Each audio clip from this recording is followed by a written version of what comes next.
Hey everyone, my name is Dylan and this is my partner Amy. So I happen to identify as many things in life. One of those things is as a psychiatric survivor. Um, I was forced into the Western mental health care system in this country at age 14, so about a little over 21 years ago, over 2 decades. And um, I am making this video today because I am 1 week away from being 6 months off all psychiatric drugs, and that is a place I never really thought I'd be. It has been possibly one of, if not the best decision that I've made thus far in my life, and it has also been very, very challenging in a lot of ways. Some expected, some not. And I just want to make this video to, you know, put this topic out there, put this subject out there. I know that I'm not the only one who has had similar experiences in life. And I just want to share my experience of what, coming off the psychiatric drugs has been like. And so I'll probably share most of the experience from my perspective. However, Amy is my partner, and she probably knows me the best of anyone in my life, and has been through much of this healing journey that I've been on lately with me.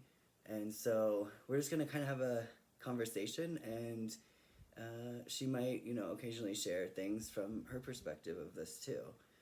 So just to recap, I was institutionalized actually in a residential care facility at 14, and then have been in traditional Western talk therapy for since, so over 2 decades, and I've also been on psychiatric drugs that I was forced onto at that time of institutionalization.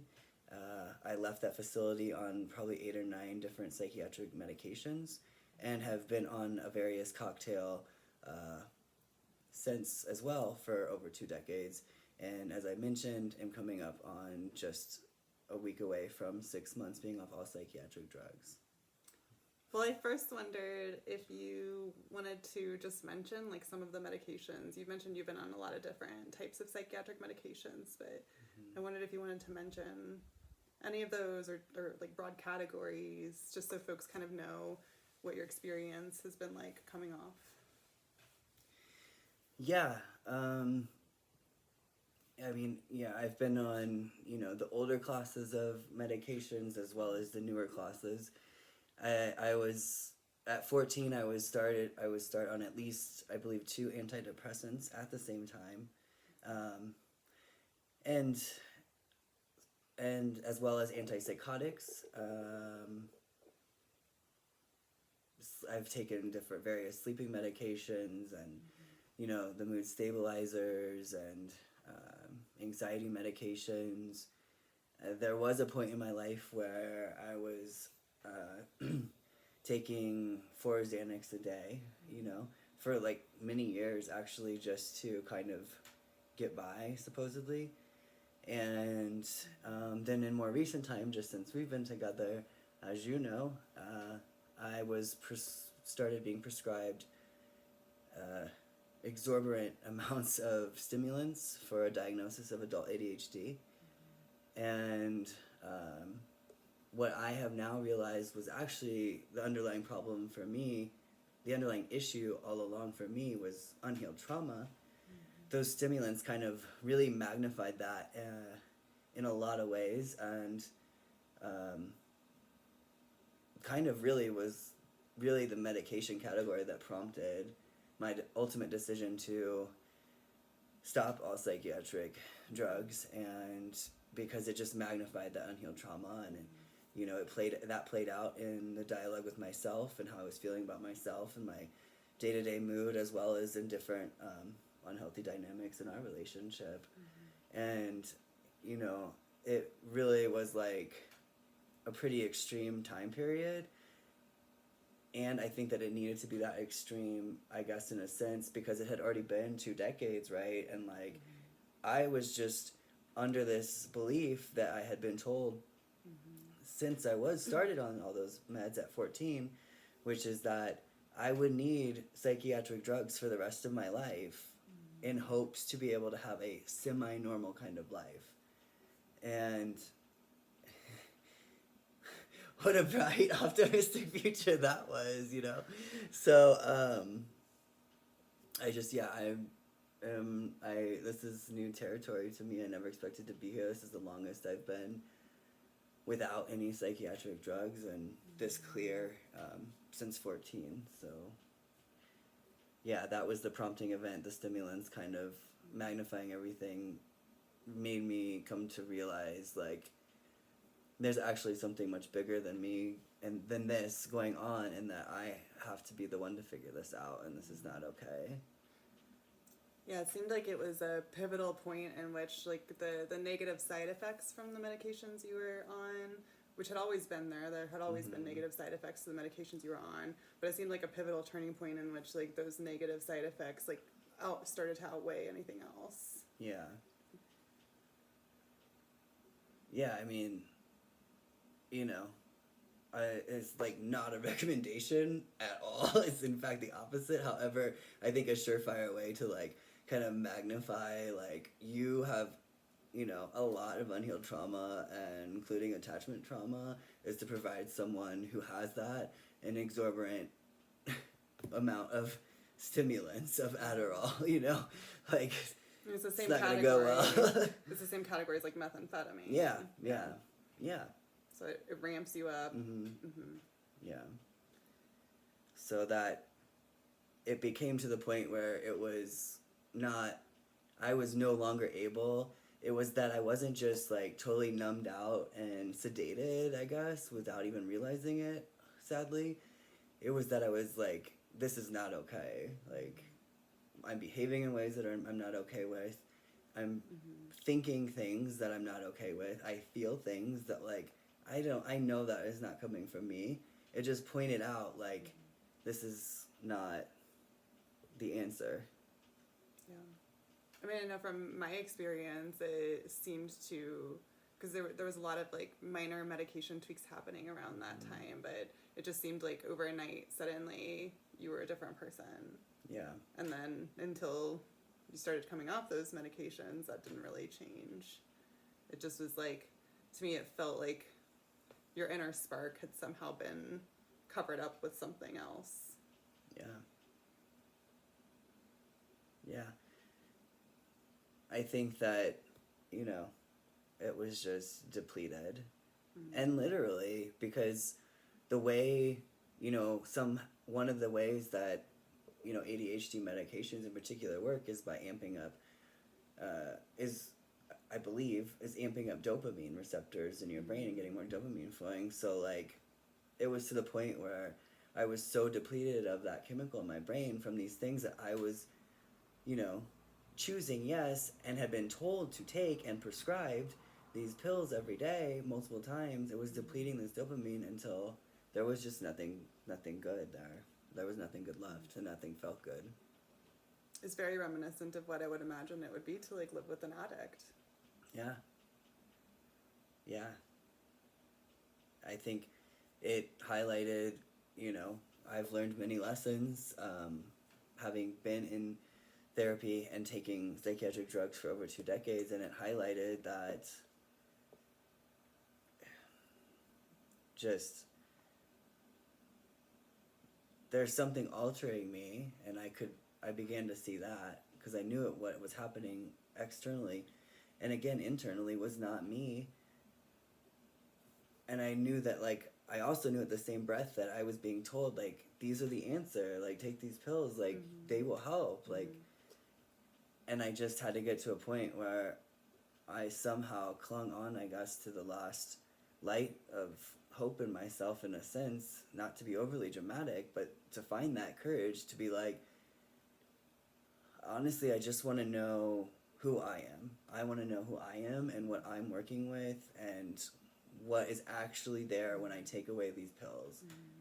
it's my life, and you know, I had lived it in accordance with what I was being told from psychiatric professionals and therapists for over 2 decades, and it wasn't working anymore. It didn't feel good, and I had started to see that spark in myself previously, just before that, honestly, and I started kind of gaining a sense of who I really could be, and I knew that that was just not the path for me any longer.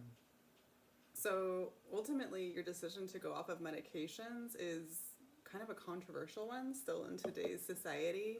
I know, so we're both social workers by education, and I worked in the area of child welfare for like a decade prior to us meeting. And so I had seen a lot of instances where, you know, younger children were placed on psychiatric medication, and it had always been presented to me, and I think it's presented this way to the general public as well, as this is, you know, this is necessary for the brain. Like, this person was born with some sort of brain defect, and the chemical imbalance is there, and so the medications are what will balance that out. The medications are what will make this person better. And very often I feel that we're presented with this this idea that it's permanent, right? That like once somebody is on psychiatric medications, you have to keep taking your meds, or your issue is going to come back. The brain chemistry is going to, you know, come back and be just as bad. So we're really taught that, I mean, I remember really being taught that, you know, even if it wasn't explicit, very much I got the message that like people don't come off of medication. And if someone does come off of medication, what my understanding was their mental health symptomology is going to come back, and the only thing that can fix it is more meds. So I'm wondering if you wanted to share a little bit about, you know, being someone, obviously you learned some of this on the outside as well through your social work program and other life experiences and education and the media and all of that, but being someone who was on the inside of the psychiatric experience, what was it like making the decision to come off of the medications? Because, I mean, being your partner, I know that not all of your mental health providers were on board with that, or wanted that for you, or thought it was possible or a good idea. So I wondered if you wanted to talk a little bit about, like, what was that like to make that decision? What were you told to expect? And then what was your experience actually like? Yeah. That's a big one right there, right out of the batting cage. So, yes, correct. Yeah, okay, so you made the point that some of my professionals were not exactly fully on board. I think that's an interesting place to touch on, because I mean, I think it points to an inherent problem in the model of, let's just focus on psychiatry, on that model, right? And okay, to be fair, a little bit with traditional talk therapy too. This whole idea of like professionals, it's kind of like really problematic for a lot of reasons, but I find it like, it's just, I got to a place where, you know, I knew that I was coming to the provider, the provider that was the psychiatrist, the one who was prescribing these medications. She didn't really want me to come off them. And I want to be clear that I came off everything, as you know, like super slow. Yes, I have read some instances online, and, you know, where people come off them even slower. I would make a point here that in order to do things as slow as I've read some people do, you know, come off them with, is that you have to have the means and access to be able to, you know, specially compound those certain medications to get them in such, you know, weird, you know, doses as you're decreasing. Yeah, exactly. And, you know, it's just, again, like, I just found it problematic that I was coming to a provider and who was technically, if we really want to go down that road, working for me, and was telling me like, that's not in your best interest. And when I had gotten to this place in my life, when I realized, like, ultimately, like, it's my life. Like, I am in control at this point, and I get to make the decisions, then I knew that I just had to come forward and be like, basically, how I approached it was, I am doing this. This is what I want for my life. And I need you, with the knowledge that you do have, to help me do this, to help me decrease them in the way that I want. Like, I even, I remember I started decreasing on one medication at the end there, and I was like, actually, like, something came up inside me. My intuition was like, you know what, like, actually stay there and start decreasing this other one first and come off that one all the way first. And so I just went in and I said, hey, you might not want to hear this, but actually this is what I want to do. One, is it safe? And two, help me do it, because this is what I want. And I just knew that it needed to happen. It was like one of the first times in that kind of a therapeutic, professional, whatever, client relationship that you've asserted yourself and said, like, here's what I need. Help me do this. Oh, yeah, like, by far. And it was difficult. Yeah. I mean, this whole process has been incredibly difficult. It's, like, one of the biggest leaps of faith that I have ever made in my life. I have put so much trust into the unknown, into myself, really, which I think is what is helping fuel my recovery. Honestly, in a lot of ways, is believing that it was possible. Because, as you mentioned, like, what I was being told was that as soon as I stopped this medication and as soon as this one got too low, that I was going to start having symptomology again, right? And I would be depressed again, and I would, all this stuff would happen, and I'd end up back in the hospital. That is literally the picture that was painted for me every time I went to see, a provider. It became, well, I don't, and again, they're coming at it from, this particular provider was coming at it from a place of care, and that's the thing I'm trying to point out, right, in these conversations, is like, the best that they see for me when they look at me, or any patient, is if you come off of these medications, these drugs, the best for you is you'll end up in the hospital and you'll be alive, but you'll be miserable. Why would you want to stop these pills? And so I was terrified. I was terrified in a lot of ways about what might come. I have never been off psychiatric medications this long, ever, since starting them at 14. And I want to add there, too, that the medical research behind psychiatric medications, if you've not heard us talk about this before, is fairly non-existent. So there are some really powerful resources that talk about issues within psychiatry as an overall profession,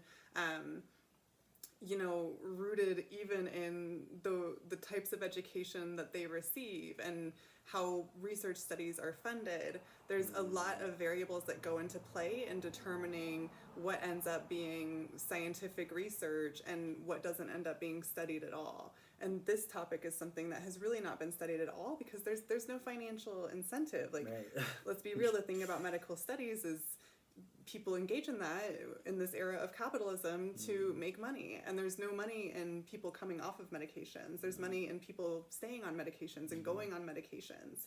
So a huge part of the problem is that we have providers who themselves aren't even sure or aware of the consequences of what happens when somebody goes off of medications because it's not studied, and yet still these providers are counseling their clients, counseling their patients as though they do know.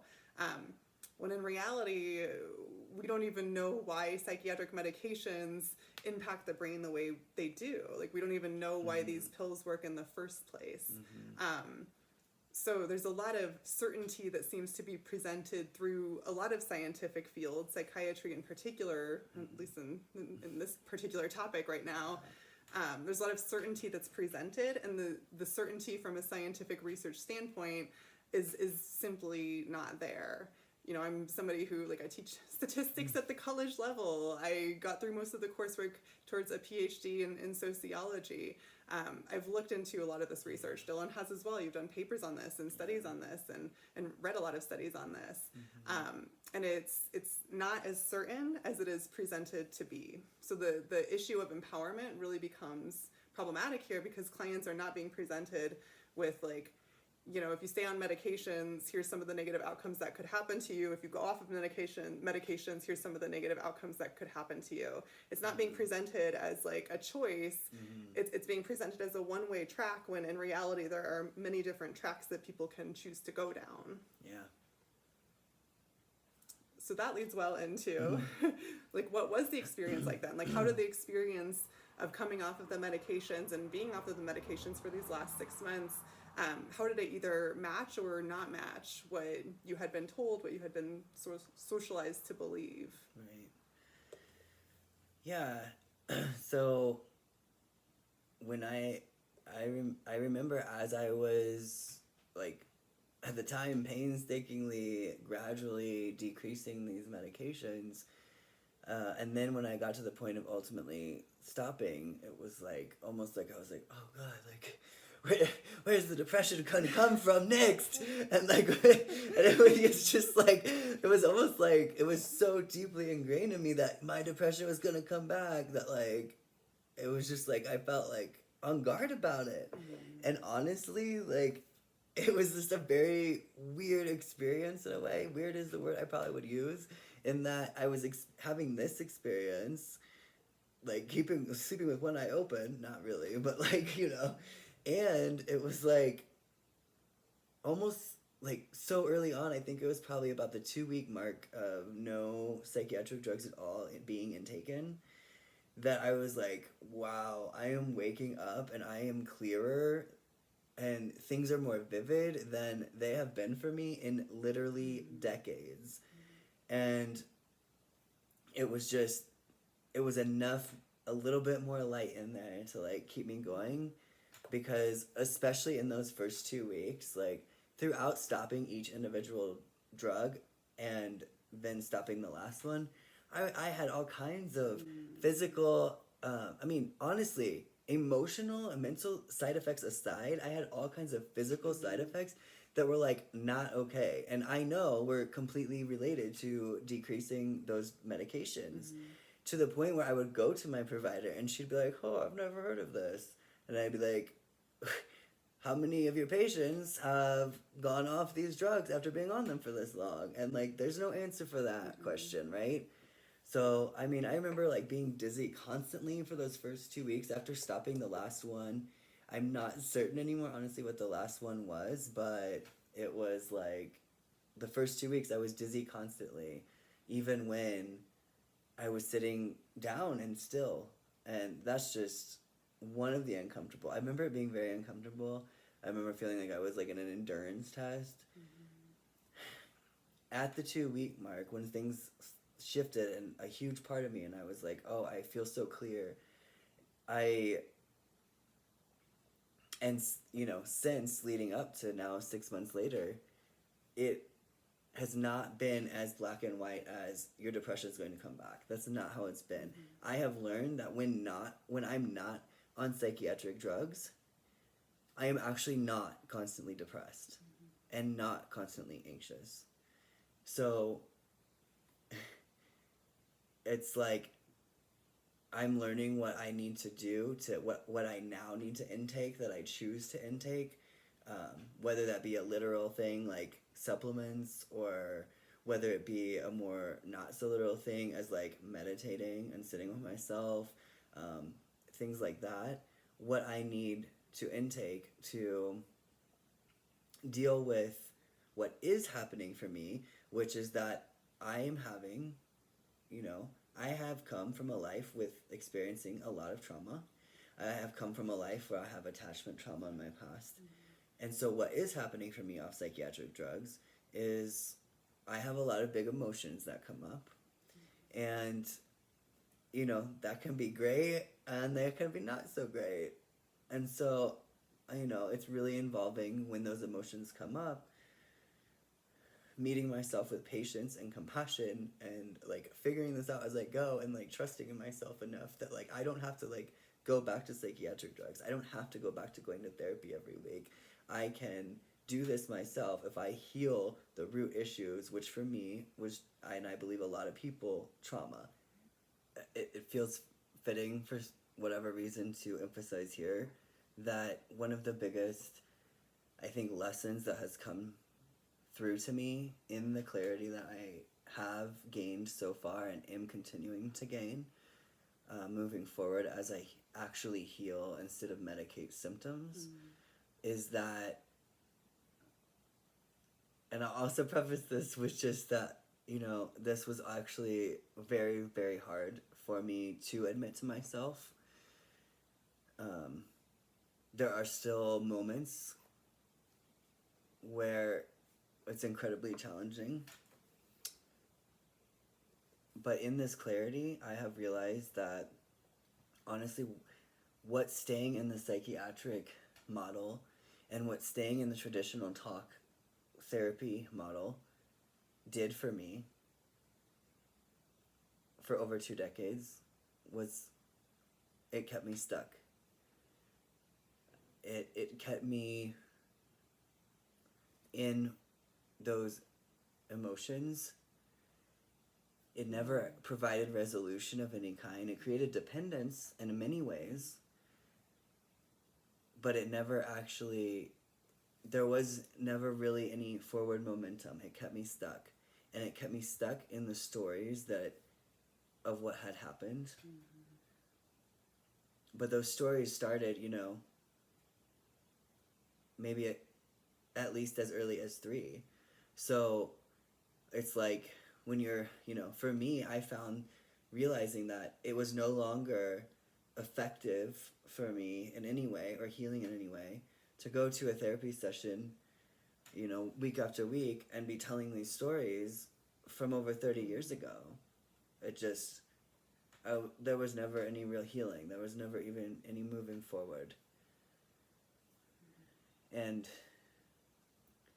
you know, through the healing work that I'm doing and that we're doing together as a couple and the things we're learning about, I've also realized that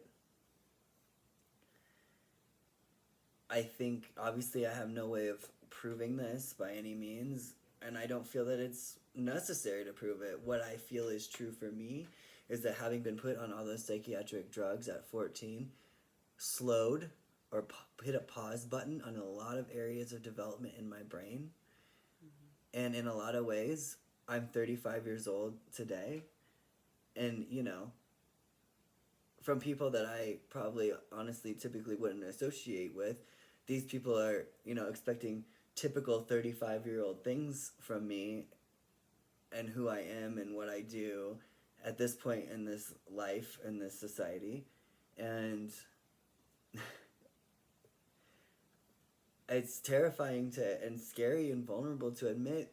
I can see now, I'm starting to see pretty clearly how there are areas of development in my brain that have been on pause since 14 and still play out in dynamics, interpersonal dynamics, in relationship and with myself as though I was a teenager.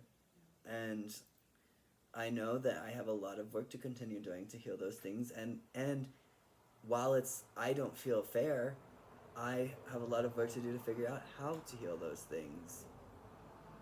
Right, and I mean, that matches what brain science says. Like, I remember learning about this, that, you know, when we experience traumatic events, it stunts the brain. And so, especially people who experience severe childhood abuse, severe childhood neglect, severe childhood trauma of any kind, really, it pauses the brain development, and then there can be gaps in brain development that then have to be filled later on.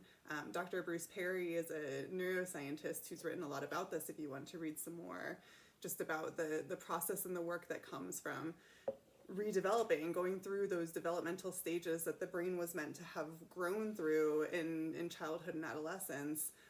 You know, that when it doesn't happen, we have to go back and we have to redo that work. And so that's part of what you're talking about here, but then you're also adding an additional layer of what psychiatric medication can add to the equation. So not only does the trauma stunt the brain development in the first place, but what we also know about trauma through amazing neuroscientists such as Bruce Perry, and more specifically Bessel van der Kolk, who wrote The Body Keeps the Score, which is a really pivotal book for both of us in understanding this, is that the imprints of the trauma go on to live in our body, and the emotions of the trauma live in our body until and unless we heal them and address them. And again, both are excellent resources if you want to learn more about what that looks like. The Body Keeps the Score, again, fantastic, amazing, monumental read that we should all be aware of. So what psychiatric medications do is they numb symptoms, as Dylan mentioned. They don't actually go in and heal the underlying reason why the trauma symptom, why the mental health issue is happening, because mental health issues are symptoms of, most commonly, if not always, some sort of trauma.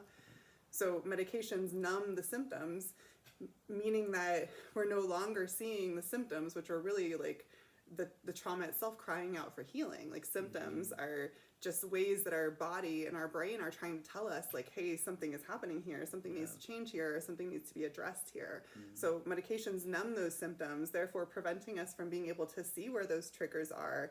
So I mean, not only the trauma can stunt the brain development, but then the medications prevent actually being able to go in and heal the trauma because they numb parts of the brain, and you can't selectively numb. When you numb part of the brain, you numb other parts of the brain. So it's kind of like this dual layer of stunted brain development that is true in your situation and is true in, gosh, a heck of a lot of people's situations in the way that the medical model currently works. Yeah. And I mean, you know, quite frankly, I think it's kind of an unfortunate and dangerous combination. I also think, you know, that telling people who are coming to you for help, that telling them and phrasing it and putting it in a way that is saying you need these medications, these pills, every day for the rest of your life, most likely because there's something wrong with your brain, is not actually informing them that if you heal the underlying issue, the trauma, whatever that may be, and trauma can look a lot of different ways, and, you know, it's a pendulum, and one thing that I might, you know, my nervous system might not have been terribly affected by, might be incredibly dysregulating for you, for example. So it's like, you know, I think a recent definition of trauma I heard that I really liked was like, it's the perceived threat, right? So we're all going to perceive different things different. And it could be nutrition, it could be something that happened in utero. Like there are other types of traumas too, beyond just like something happening to us in the physical world. It could be environmental, it could be toxins. Like there's a lot of possible root causes. But always the mental health symptomology is just that. It's a symptom. It's a symptomology of something deeper. And it's not going to go away on its own unless we go down and address the deeper thing. And the like purpose by definition of psychiatric medication is not to heal the brain. It's not correcting anything, because if it was correcting things, it wouldn't be necessary to continue to have to need for the rest of your life.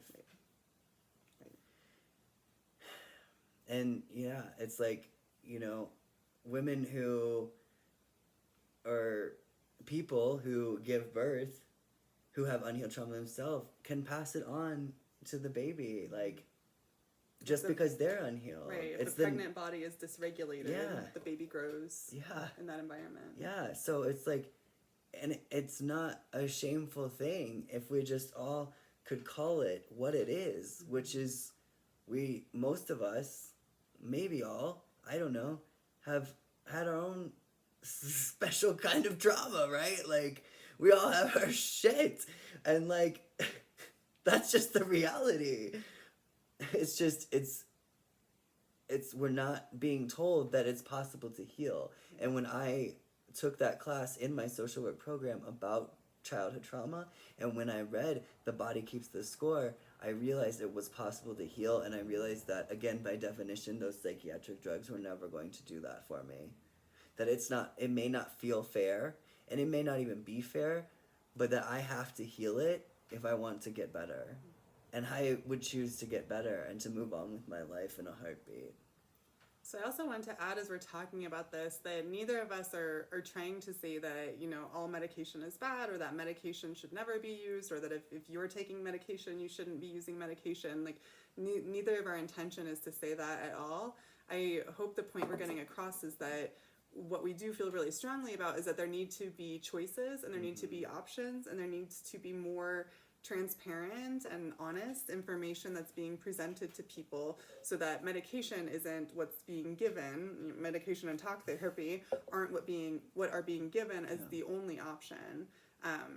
You know, I think we would both agree and do believe that medication can be a tool that some people might really want and you know, need in some ways on their healing journey. I have the experience of using medication as a more short-term healing tool for myself as well, when my mental health took a nosedive several years back as a result of some of the circumstances I was placing myself in subconsciously. And at that time, I do think that medication, I mean, I was only on one antidepressant for about a period of a year, maybe a year and a half. And what I think it allowed for me during that time period was the opportunity to just kind of get stable enough to start to work in some of my own natural healing processes, so I could go off the medication and continue on my healing journey, and that's been largely successful for me.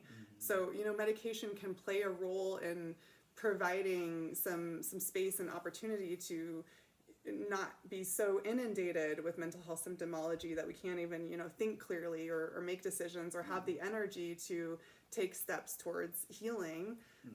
Medication can be a tool in that way. It's just when it's presented as the only option, when it's presented as a permanent option, when it's presented as something you start and you don't stop, that's when we're running into really big issues with providers not even understanding the impacts of prescribing medications in that way, and people not being able to make their own choices from an empowered standpoint, and instead having a system create dependency for them, which is really what happens in a lot of cases.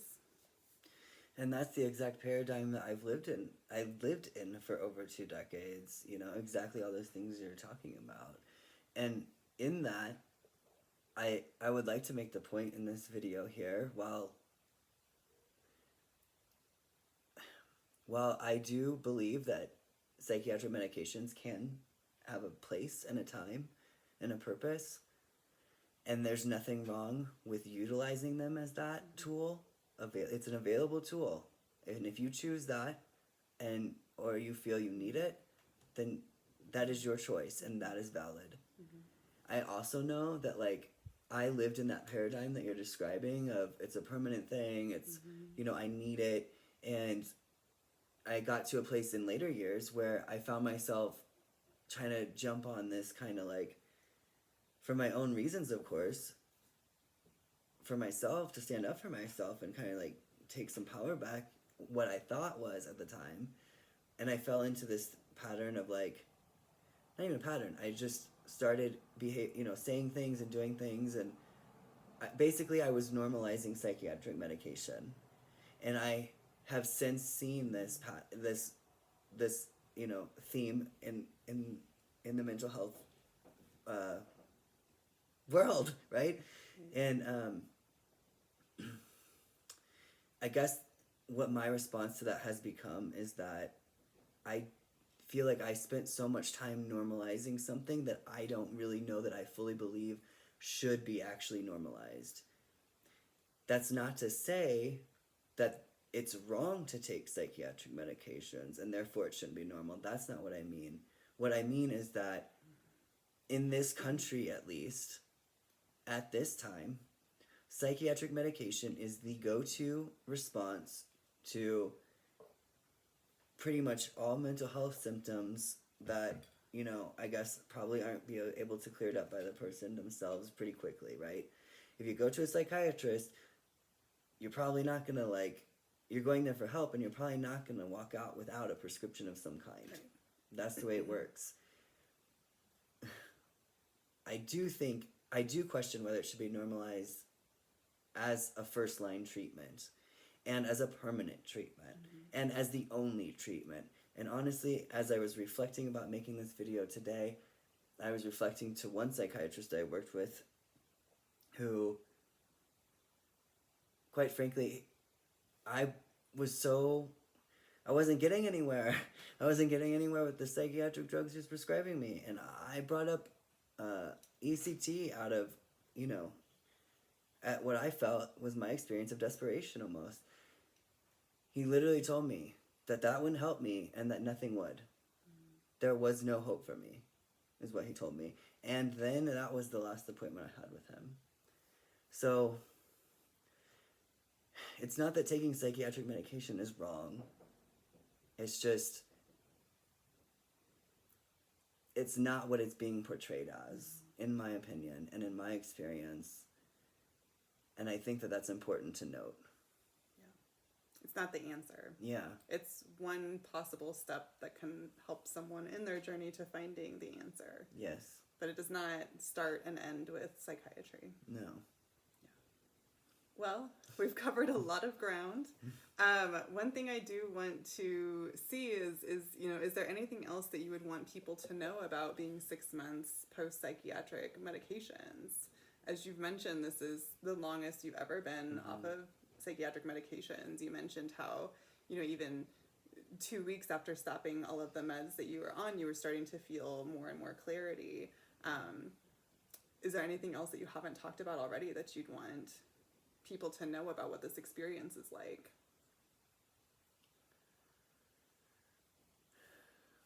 I would say that, at basically the 6 month mark, there are really, really, really good days, and there are some challenging days and challenging moments and challenging times.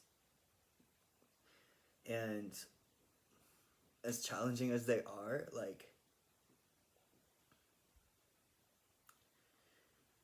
I do feel like at least now I'm present for them. And I have learned, and am continuing to learn, that they are not a permanent state of being as they once were for me on psychiatric medications. They are not permanent. And holding patience and compassion for myself has been key. Trusting in something bigger than myself and in my inner spark as well has been key. And by being able to be present for myself during those really challenging times, that inherently means that then I'm also able to be present for the really, really great experiences that I never thought I might have or that I deserved. So it's just, this has been an experience of reclaiming myself and my life and learning who I am and who I'm becoming, and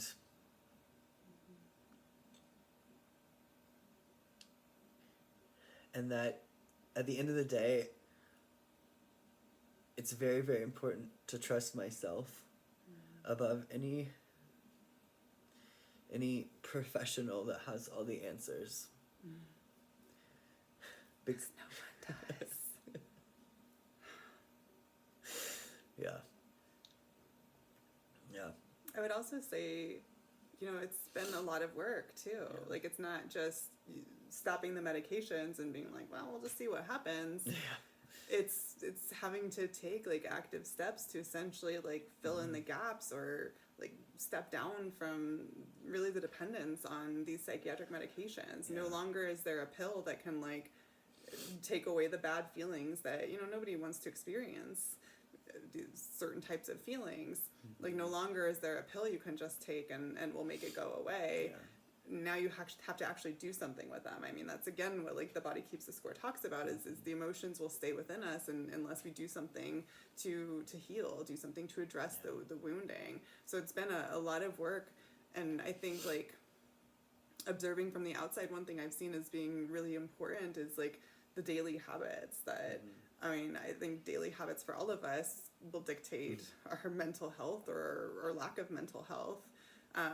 But especially in this situation, I think developing daily habits and daily patterns that really help to retrain your brain and help develop your brain in the way that you are wanting it to be retrained and developed have been, like, I've seen that make probably the biggest impact from an outsider's perspective in terms of, like, are you having more good days or bad days? Yeah.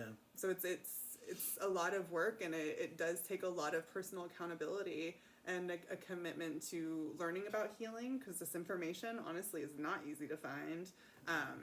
We want to share a lot of it in additional videos, so, and I'm sure Dylan would be glad to answer any questions if people want to ask about, you know, things that have worked in the meantime. But it's taken a lot of research to understand, like, what does actually heal trauma, specifically the types of traumas that you've experienced, and then the commitment to actually follow through with those things and keep them up. I mean, just like medication, if I am feeling better after a week of medication, so I stop the pill, then I'm not going to be feeling the same effects. So here we have a parallel version that's actually healing, where if we're doing the things that we're doing that are making us feel better, like, we can't just, like, do them a few days and then not do them anymore and think that the change is going to be permanent. It's a lifelong commitment. I think it's a lifelong commitment, I think, for all of us to have healthy mental health.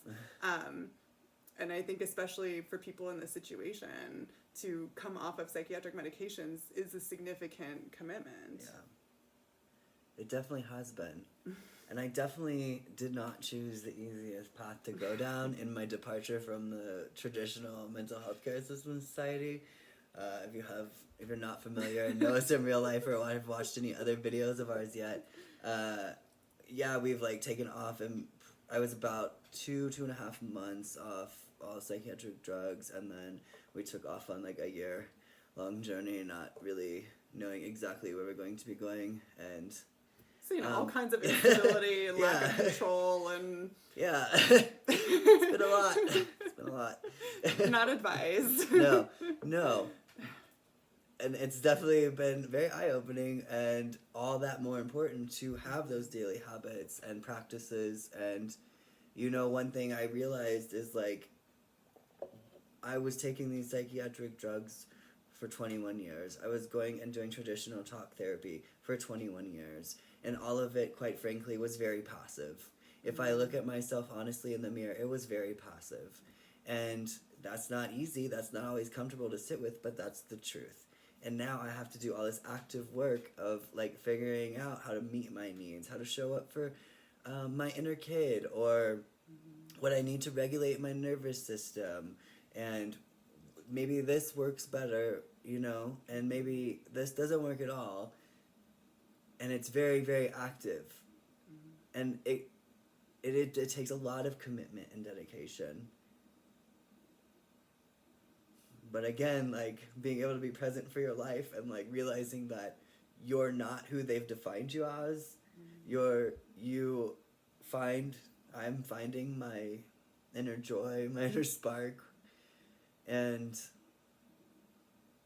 it's just stepping into my power. It's becoming more embodied. And that is important to me. That is something I hold dear and of value in this life and this existence on this plane. And it's been worth it every step of the way. Yeah. Opening you to features you never expected to have. Yeah. So my final question is whether you have any words or any sort of, like, imparting messages you would want to share with anybody who's watching this video, who is either someone who wants to go off of psychiatric medications, or maybe is someone who currently feels like they don't have a choice, they're on psychiatric medications, not even sure where to start, perhaps. Well, first, I feel very called actually here to throw out specifically the Icarus Project. They have a great zine publication of sorts. It's online, available PDF form, talking about this decision, whether to go off psychiatric medication or not, and if so, how might that look? What are some like good, no one really knows, from what I've read, the science of this, because no one really knows how they work. So how do we get people off them, right? So it goes into some basic kind of ground rules in that publication, and talking about like how you might do that, and it's really approaches the topic as kind of like an informed consent, which is what it should be. And so I feel called to like drop that again. It's the Icarus Project, and from there, I think if you've made it this far into the video and you're listening to what I'm saying still, it's that ultimately I think I'm learning how good it feels to do what resonates with us, to gravitate towards what we believe in. And so I think at the end of the day, it's your decision, and you have to be able to know that you're choosing what you really want. And if that's to come off psych drugs, do it responsibly, do it slow, do it, Sustainably, yes, that's a good word. If, if you choose to take them for now, for a little bit longer, for however long, that's your choice. I just know how important it is to, again, know that you are actually making that choice yourself, because you believe that, and not just because you've been told all these years and it's been portrayed in the media all these years as a disease in your brain, and therefore you cannot live a normal life without those medications. Right. I think there is so much new information out there that wasn't even available like 5 years ago, that there are so many different places to find hope and to find resonance in a way that feels good to you. I mean, I know my experience was like obviously incredibly different, but for my own healing journey, I too had to get to the place of figuring out like, what is it that actually brings me joy? And what is it that actually makes me feel as though I'm knowing myself in a way that is, in a way that feels good? Like, what are the activities that get me self-exploring, that get me excited at the same time? I mean, for us, it's been like some metaphysical stuff. Like for me, astrology has been really influential in feeling like I'm getting to know myself and understand why I operate the way that I do. And it's been a fun process. It hasn't been painful, as I think very often, mental health treatment options are presented to be. So I just wanted to echo that part of it in terms of finding a way that it can be fun and enjoyable. In addition to, having to do some of the hard work and read the tough trauma books and do the inner searching and processing through, lingering traumas that might be in your body. In addition to all of those things that need to happen, finding ways to approach your healing journey from a standpoint of hope and openness and optimism and joy, really, I think that's just been incredibly important for me. Yeah, and I agree, because, there are people, like you mentioned, new information is coming out that wasn't even available 5 years ago. And in that, like, I'm hearing people, some voices online, for example, which is what we primarily all have access to right now.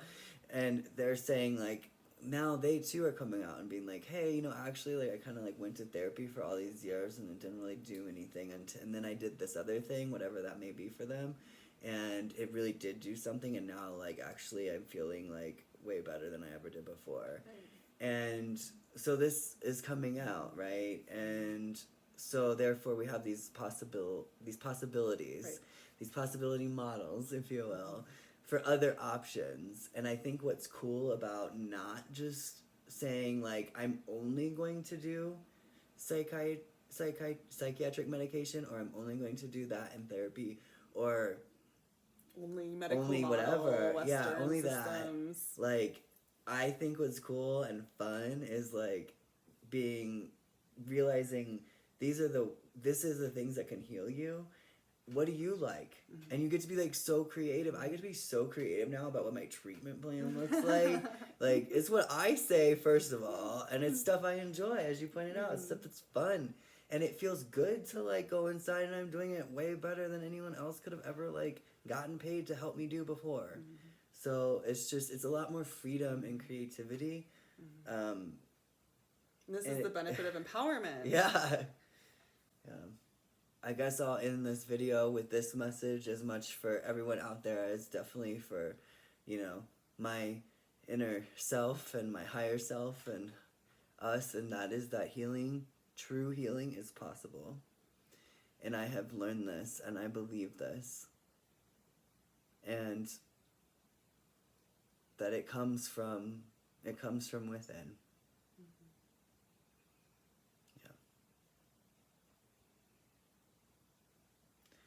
All right, well, thank you all for watching this video and listening to us chat about this topic. This is a very, very important video for me to document and share, and I hope to make more like this in the future. And yeah, I hope you can take what resonates and leave what doesn't. And I hope that you can maybe have gotten something from this, or thought about something new, or maybe share it with other people who might get something from it themselves. All right. Thank you. Thanks for watching, everyone.